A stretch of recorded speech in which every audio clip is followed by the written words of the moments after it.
Bangalore சிக்பெட்டில் jewellery, accessories, clothing இந்த மாதிரி எல்லாமே வந்து விமென்ஸ் ரிலேட்டடாக வந்து கிடைக்கும். ஆனால் நம்ம வந்து கிட்ஸ்க்கு தேடுறோம், பாய்ஸ் அண்ட் கேர்ள்ஸ்க்கு தேடுறோம் அப்படின்னா கொஞ்சம் கஷ்டம் தான். நாங்கள் வந்து ரொம்ப ஏர்லியராக போயிட்டோம் அப்படிங்கிறனால நிறைய கடை வந்து ஓப்பன் பண்ணவே இல்லை. ஆனால் நான் பையனுக்கு கண்டிப்பாக ஏதாவது வாங்கிட்டு போகணும் அப்படின்னு சொல்லி வந்து தேடிட்டு கூட கூட்டிகிட்டு போயிருந்தேன். எங்கள் அப்பா வேற சுடு தண்ணி காலில் கொட்ட மாதிரி ஆச்சான்னு கேட்டுகிட்டே இருந்தார். அவர்கிட்ட எல்லாமே வந்து கற்றுக்கலாம் பொறுமையை தவிர. அடுத்த மெட்ரோ லேன் மாதிரி வந்துட்டு விதான் சவுத்துக்கு வந்து போனோம். இப்போ வந்து மெட்ரோ வந்து எந்த ரூட்டில் என்னென்ன போகணுன்னு வந்து தெளிவாக தெரிஞ்சுக்கிட்டோம். விதான் சவுத் வந்து பெரிய பில்டிங். பெங்களூரோட லெஜிஸ்லேட்டிவ் அசம்பிளியே வந்து இங்கே தான் நடக்குது. இந்த மெட்ரோலாம் போகிறப்ப காயின்ஸ் வந்து கொடுத்தாங்கல்ல, அந்த காயின்ஸ்லையுமே இந்த பில்டிங் தான் இருந்தது. இது வந்து கிட்டத்தட்ட 70 years. Second Saturday, fourth Saturday and Sundays எல்லாமே உள்ளே வந்து அலோவ் பண்ணுறாங்க. மினிமல் ஃபீஸாக 50 ருபீஸ் per person வந்து சார்ஜ் பண்ணுவாங்க.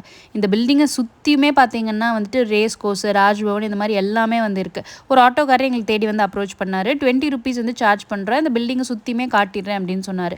லாஸ்ட்டாக வந்து மைசூர் சில்க் ஃபேக்ட்ரின்னு வந்து அங்கே கூட்டிகிட்டு போகிறேன், சாரீஸ் எல்லாம் இருக்கும், உங்களுக்கு பிடிச்சா மட்டும் எடுங்கன்னு வந்து சொல்லியிருந்தாரு. என் வண்டி நம்பர் வந்து ரெஜிஸ்டர் பண்ணிக்குவாங்க, எனக்கு ஒரு கமிஷன் மாதிரி வரும் டூரிஸ்ட்டை கூட்டிகிட்டு போனால் அப்படின்னு வந்து சொல்லியிருந்தாரு. கப்பன் பார்க், பெங்களூர் பேலஸ், ராஜ்பவன் இந்த மாதிரி நிறைய டூரிஸ்ட் அட்ராக்ட் பண்ண பிளேசஸ் எல்லாமே வந்து விதான் சவுதை சுற்றி தான் வந்து இருந்தது. அது எல்லாமே ஆட்டோவில் பார்த்துட்டு அவர் சொன்ன சில்க் பேலஸில் கொண்டு போய் விட்டார். விலை வந்து பயங்கர காஸ்ட்லி. நம்ம ஊரில் 600 ருபீஸ்க்கு இருக்கிற காட்டன் சாரியாலாம் அங்கே வந்து 2500 ருபீஸ் வந்து போட்டு வச்சுருந்தாங்க. அதை இதையும் சாக்கு சொல்லிட்டு கடை விட்டு வெளியே வந்துட்டோம். Doctor B.R. Ambedkar metro station, அதாவது இந்த விதான் சவுத்தில் இருந்து நாங்கள் கிருஷ்ணராஜபுரம் போகிறதுக்கு வந்துட்டு 45 மினிட்ஸ் ட்ராவல். 10 மெட்ரோ ஸ்டேஷன் வந்து நடுவில் இருக்குது.